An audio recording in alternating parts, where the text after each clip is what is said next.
mohlulekile mfethu noma ufailile engathi ungangabe uyofuna ama-advice kubantu abasabambeke ekufaileni. Nkosi yami. Number 2, ungayi kofuna kuma-advice kubantu abangakaze bafeyile. Okay.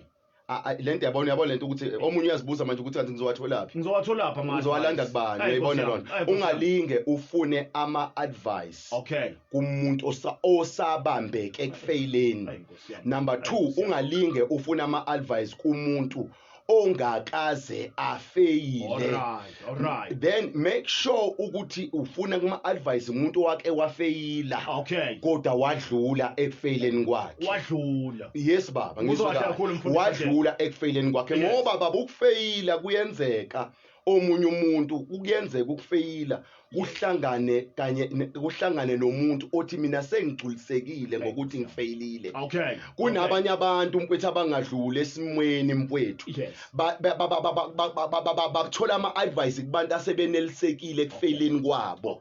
Kunye mfethu ukuneliseka la kungamele sik-attende khona. Ukuneliseka kokufeyila mfethu singalinge mfethu sithi siyaneliseka ngokuthi sifeyilile. Asithi mesifeyilile mfethu sithi we can make it again.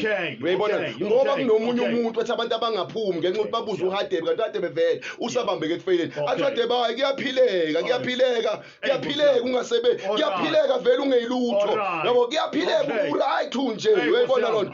Uyaphileka ungenzi lutho empilweni uyabona. Uright ungenzi lutho empilweni. Uyabona usafeyila wagive up mfowethu. So kuyingozi mfowethu ukuthatha isinqumo neadvice kumuntu mfowethu osabambeke ekufeyileni. Make sure ukuthi uthatha isinqumo mfowethu kumuntu mfowethu owake wadlula ekufeyileni mfowethu. Make sure ukuthi usithatha isinqumo kumuntu ongakaze afeyile weraf. We know what mfowethu ukuthi uNkulunkulu menza umhlaba sike sayithinta lelo Friday ukuthi udala umhlaba wathi muhle umhlaba. Waneliseka ngomhlaba mfowethu umnyama out of darkness kodwa waneliseka uNkulunkulu. Uyabona mfowethu ukuthi mesifunda ukuneliseka mfowethu sikwazi ukuthi kushintshe isimo esikusona ngokusiyaneliseka. Ake ngineliseke mfowethu ngokuthi ngilala ngidle uphuthu lodwa as long as bengena uphuthu esiswini sami angineliseke mfowethu. Angikhohle ukuthi kubani kungena uphuthu kwangena ikabishi ngaphezulu ukuthi mina ngingena uphuthu lodwa mfowethu angineliseke ngalo ngithi luhle lulodwa mfowethu. So uNkulunkulu uneliseke out of darkness wathi kuhle kwabonakala kuvela ukukhanya ebumnyameni. Kunezinto mfowethu engiyayivele kumuntu until azaneliseka. Once aneliseka ilokho esinakho mfowethu kunezinto ezizovela. You know what mfowethu ukuthi umfulu ubona wanda kangaka mfowethu yini yonke imfula mfethu iqale yayiziphethu. Mobuka iNile River mfethu iNile River umfula omkhulu mfethu ugcwele isingwenya mfethu akekho wela kalula kuwona. Lo mfula uyisiphethu igama lalo mfula isiphethu. Kwaqanjwa isiphethu mina bengazi ukuthi kuzoba umfula ngelilanga. Yonke imfula emkhulu mfethu ngawuthukela ngayini iziphethu zonke lezo. Kodwa into edala ukuthi uthukela lilande mfethu ukuthi manineliseke ukuthi lisiphethu. Angiphinde mfethu ukuze libe umfula omkhulu lidinga uthukela noma iNile River neliseke ukuthi isiphethu.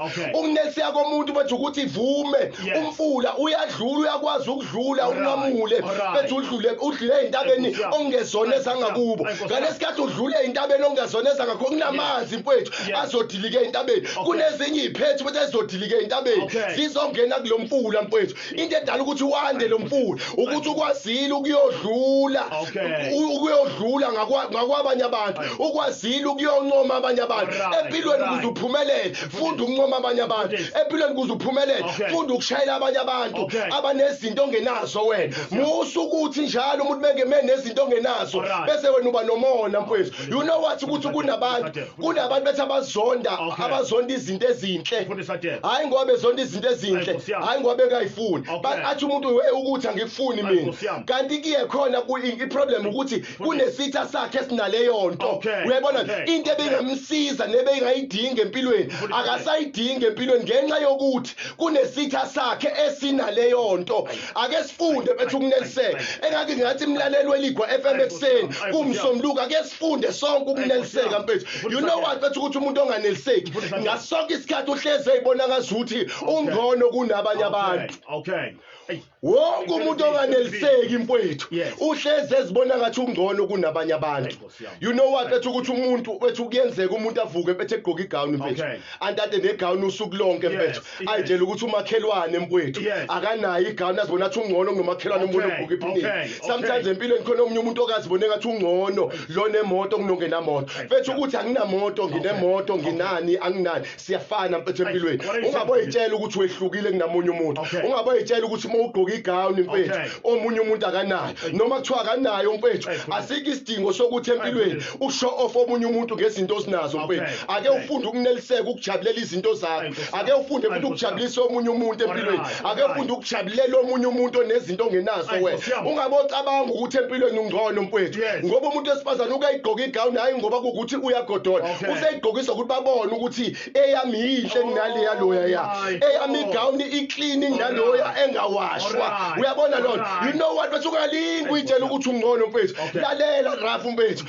ngelila kuyothuka uma ubona umakhelwane obegqoka iphinifa mfethu umbone esibhedlela naye egqoka igown werafu iyagqoka igown nasesibhedlela sabagulayo iyagqoka igown werafu nasesibhedlela seyinhlanya mfethu siyafana empilweni mfethu ungabolinge mfethu uyitshele ngathi ungcono kunomunye umuntu funda ukuneliseka la ukhona and funda ukushayela izandla abantu abaphumelele funda ukushayela izandla kubantu abangenazo izinto nazo uyazi boshayela izandla uhadeba into anayo kuzokwenza ukuthi lento uhadeba nayo ibonakalisa iqhuma kuwe isimila kuwena yazini wemfethu into edala ukuthi isihlahla simile kakhulu ukuthi inhlabathi enza sure ukuthi iyavunda ivundela ukuthi isihlahla simile kuyona hayi Nkosi yami hayi mfundisi angiphinde mfowethu kunaba abantu adingeni bavunde uvunda kanjani uvunda ngokuthi ujabulela omunye umuntu ukujabulela umuntu ukuzivundisa inhlabathi yakho ukushayela omunye umuntu izandla ophumelele uyazivundisa ukuthi noma kuthiwa kunenyoni edlula nembewu sifike imile kuwena kunezinye izinto ezizofika kuwena ziqhume kuwe